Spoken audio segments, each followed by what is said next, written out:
बुलढाण्यात भर पावसात ठाकरेंच्या शिवसेनेकडून जोरदार निदर्शने. आंदोलक महिलांसह कार्यकर्त्यांना पोलिसांनी घेतले ताब्यात. बुलढाणा शहरात आज दुपारी मुसळधार पावसातही ठाकरे गटाच्या शिवसेनेने जोरदार आंदोलन करत केंद्र सरकारविरोधात घोषणाबाजी केली.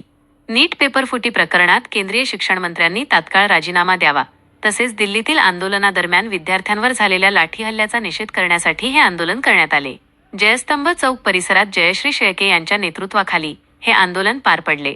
भर पावसातही शेकडो महिला, विद्यार्थी आणि शिवसेनेचे पदाधिकारी व कार्यकर्ते मोठ्या संख्येने सहभागी झाले होते.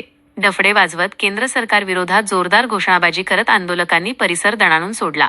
विद्यार्थ्यांवरील अन्याय बंद करा, नीट पेपरफुटीची निष्पक्ष चौकशी करा, अशा घोषणा देत आंदोलनकर्त्यांनी आपला संताप व्यक्त केला. यानंतर आंदोलकांनी रस्त्यावर ठिय्या आंदोलन सुरू करत केंद्रीय शिक्षण मंत्र्यांच्या राजीनाम्याची मागणी लावून धरली. आंदोलन अधिक तीव्र होत असल्याचे पाहून पोलिसांनी घटनास्थळी अतिरिक्त बंदोबस्त तैनात केला. अखेर कायदा व सुव्यवस्था अबाधित ठेवण्यासाठी पोलिसांनी ठिय्या आंदोलन करणाऱ्या महिलांसह अनेक कार्यकर्त्यांना ताब्यात घेतले. या कारवाईनंतर काही काळ जयस्तंभ चौक परिसरात तणावपूर्ण वातावरण निर्माण झाले. मात्र पोलिसांनी परिस्थिती नियंत्रणात आणत वाहतूक सुरळीत केली.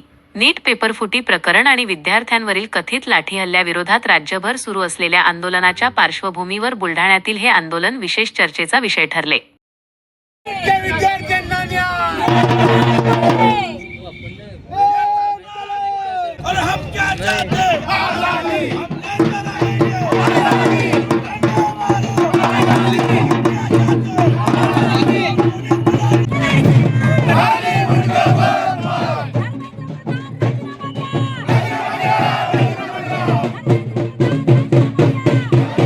सरकार से हमें क्या चाहिए? पुलिस से